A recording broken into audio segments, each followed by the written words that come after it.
It wasn't the eerie lowing at 3 a.m., or the sight of our cows suddenly darting in bizarre loops beneath a full moon. It wasn't even the glowing red laser grid that turned the pasture into something out of a sci-fi flick. No, the moment I knew things had gone completely off the rails was when Linda Harper, decked out in a sparkly baseball cap and clutching garden shears, hollered, "I only needed 4 more feet for the limbo contest," before vanishing into a haze as federal drones swooped down from the sky. 3 hours earlier, it was just another dull Thursday. My sister, Emma, and I had wrapped up our morning chores on the ranch, which included shooing Daisy out of the feed shed for the 3rd time that week and patching up the usual raccoon-sized holes in the barn. Nothing screamed cosmic conspiracy yet. That is, until Emma stormed onto the porch, gripping a splintered fence post and wearing a scowl that could curdle milk. "She cut the fence," she spat. "I'm not kidding. A whole section's gone clean slice, like she's planning a cattle jailbreak." I blinked. "Who?" "Linda." "Who else?" "Linda freaking Harper." Now, Linda's the kind of neighbor who once reported our scarecrow for aesthetic violations. Her backyard looks like a carnival exploded, and she rules our cul-de-sac like it's her personal kingdom. But cutting our fence? That was a bold new low. Emma dragged me to the property line, where a gaping hole now led straight into Linda's jungle of inflatable giraffes and neon tiki torches. Banners screamed, "Party like it's hot," and pineapples were arranged like some weird ritual. There stood Linda, hands on hips, admiring her handiwork like she'd just claimed the land. "Linda," Emma growled, "why's there a 5-foot hole in our fence?" Linda spun around, unfazed. "Oh, hey, neighbors. It was blocking my dance floor. For the luau. I mean, what's a party without space to salsa? You've got all this land, just grass and cows. Share the love."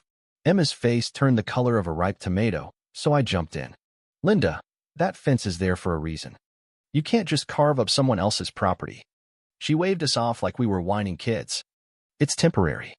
I'll fix it tomorrow. My cousin Mike's got a saw."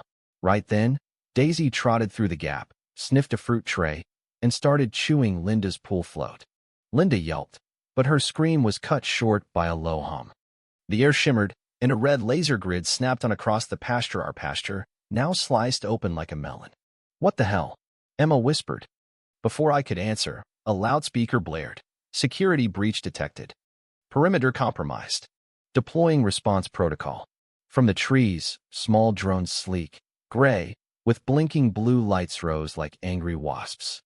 One zipped toward us, scanning Emma's face like it was checking her ID. Linda shrieked again, dropping her cocktail. I couldn't breathe. We'd always laughed about Grandpa's ranch hiding secrets, but this was a full-on espionage blockbuster. Emma grabbed my arm. "Do something." "I don't even know what this is," I yelled back. A blinding light hit us, and black SUVs roared down the dirt road like they'd been waiting in ambush.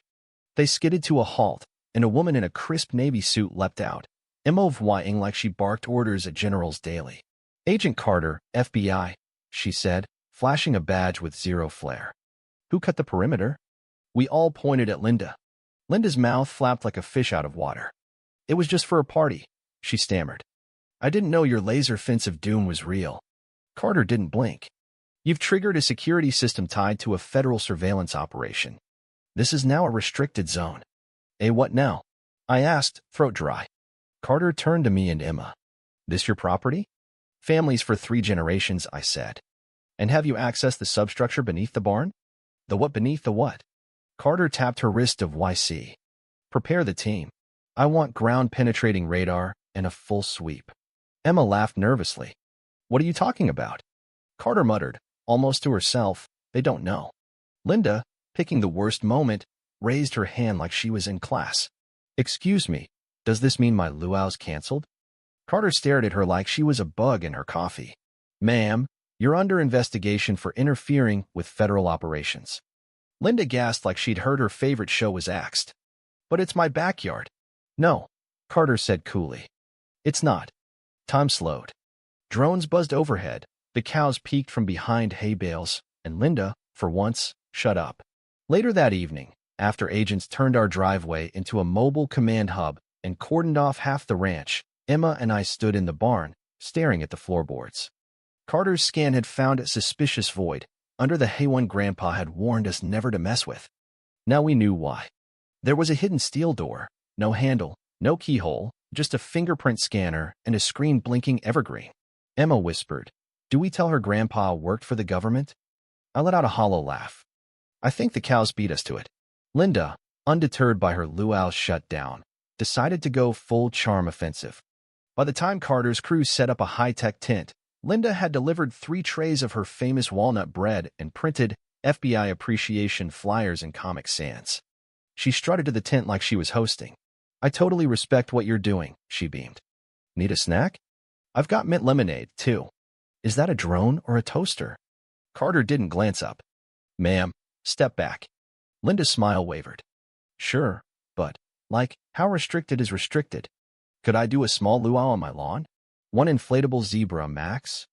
"Ma'am," Carter said, her voice now laced with tactical menace.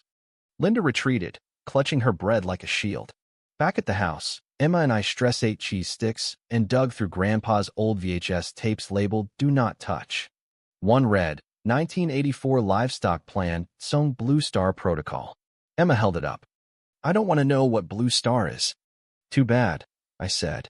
"We're watching." The grainy footage showed Grandpa in overalls, pointing at a map with red zones that matched our pasture. Daisy, well, an older Daisy, it's a recycled name stood in a weird harness, like something from a space MOV. Blinking lights on the map mirrored the laser grid we'd seen. Emma froze. Did Grandpa build a cow-powered spy network? A knock interrupted us. Tim, Linda's weary husband, stood at the door in flip-flops and a shirt reading, "I serve YVED game night." "Can I come in?" he mumbled. "You need to see something." He led us to his garage, packed with monitors, wires, and what looked like a rocket shell doubling as a lamp. A camera feed showed our ranch from multiple angles, including Linda cutting the fence. She thought they were for birds. Tim sighed. "But I've been watching this place for years, ever since the blueprints leaked." "What blueprints?" I asked. "When your grandpa registered this land with the National Farm Defense Registry. It was a front. This wasn't just a ranch, it was part of a surveillance web. You're on a data node." Emma sank into a chair. "So our cows have been grazing over a spy base." Linda broke it open, "and now the FBI thinks we're rogue operatives?" "Pretty much," Tim said. I rubbed my temples. "Why didn't you tell anyone?" Linda banned me from mentioning satellites at block meetings. Outside, things escalated. The FBI traced a faint Sinalin encrypted code that started when Linda cut the fence. It wasn't from our barn. It was from Linda's shed. Carter was furious. "The breach came from the Harper residence?" She snapped into her headset. A tech confirmed. Signal bounced through servers in Poland, then hit their Wi-Fi. Carter's team stormed Linda's yard. She tried faking a feint, then blocked them with her gnome collection. "This is America," she yelled. "I have rights in a peach tree." They found the source, a rusty satellite dish hidden behind fake wine nests, wired to a signal booster made from a boombox, a toaster, and possibly a vacuum cleaner. Emma whispered, "That's either genius or a felony." Tim coughed. "I built it years ago. It wasn't active then." Linda wanted faster Wi-Fi for her candle vlogs, so I tweaked it. Carter stared. "You boosted a satellite with a toaster?" "It was a high-end toaster," Tim mumbled. By dusk, Carter had locked down Linda's yard, killed the neighborhood Wi-Fi, and scanned every device on the block. The HOA president had a meltdown when her smart doorbell failed. Linda climbed onto a picnic table, live streaming with the title, "My Backyard Apocalypse." Daisy, now tagged with an FBI tracker, wandered into Linda's yard and moved deliberately, tracing lines. Her collar blinked red. Emma said slowly, "The cow knows something." Carter watched Daisy. "That cow's either trained or a freak genius." I laughed nervously. "She's got great instincts." Linda, still streaming, announced, "If I vanish, know I got too close to the truth like WikiLeaks, but with better hair." Emma groaned. "Great. She thinks she's a martyr." But then the ground trembled faintly. Petals on Linda's roses quivered. A voice robotic spoke from under her flower bed. "Protocol Evergreen activated. Awaiting clearance." Linda dropped her phone and pointed. "That's not normal. That's my rose patch, not Area 51. Carter's team swarmed, digging carefully. Linda wailed with every snipped root. Tim whispered, "Evergreen's a Legenda Cold War failsafe." "Just rumors." "Supposedly a last-ditch plan if systems crashed." "For what?" I asked. Everything, he said. They uncovered a metal panel with a keypad and scanner, like the one in our barn, but with live wires. Carter ordered, "We'll trigger the failsafe under the barn. The backup might still work." In the barn, the steel door hadn't moved. Carter brought a tech crew, including a guy muttering about data bridges. After an hour, she asked if we had Grandpa's relatives or belongings. Emma fetched a box from the attic metals, cow photos, a worn journal. A smudged thumbprint on a photo finally unlocked the door. A metal staircase led to a dim hall, smelling of rust and time. At the end, a room straight out of a spy museum, old monitors, blinking consoles, a central hub pulsing softly. Carter muttered, "Welcome to Node 5. Tim's eyes widened. "It's real. The cattle paths, the relays, it's all true. Your ranch is an evergreen hub." Emma pointed to a case labeled USDA Livestock Intel. Maps inside matched Daisy's paths. Our cows were data runners. Tim nodded. "Genius. Cows carry signals physically. Untraceable." I sat down hard. So we weren't raising cattle. We were running a spy ring with hooves. Linda, who'd sneaked halfway down before being hauled back, screamed, "My roses are on a bunker, and no one told me?" The real signal wasn't the shed, it was deeper, under the ranch. Carter rebooted the system. The console flickered, then a countdown started. 14:59. The tech panicked. "It's a purge protocol. Thinks we're compromised." "What happens at 0? I asked. "Data wipe. Maybe a small explosion." Emma blinked. "Maybe." Linda yelled from outside. "If my house blows up because of your cow cult, I'm suing."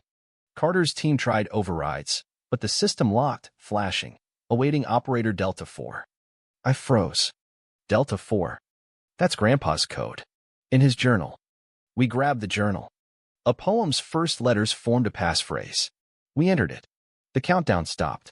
Everyone exhaled. Then a screen listed hundreds of namesai VYLNs, watch lists, profiles. Carter's face paled. This ranch wasn't just collecting data. It was spying on people. Dormant until now. At the bottom, one name blinked, Linda Harper. Tim muttered, "She'll love this." Linda, wrapped in a flag, was live-streaming about liberty and cows. That night, Emma and I sat on the porch as trucks hauled away barn parts. "What now?" she asked. I watched Daisy graze. "We wait. If this is Node 5, there's probably a Node 6.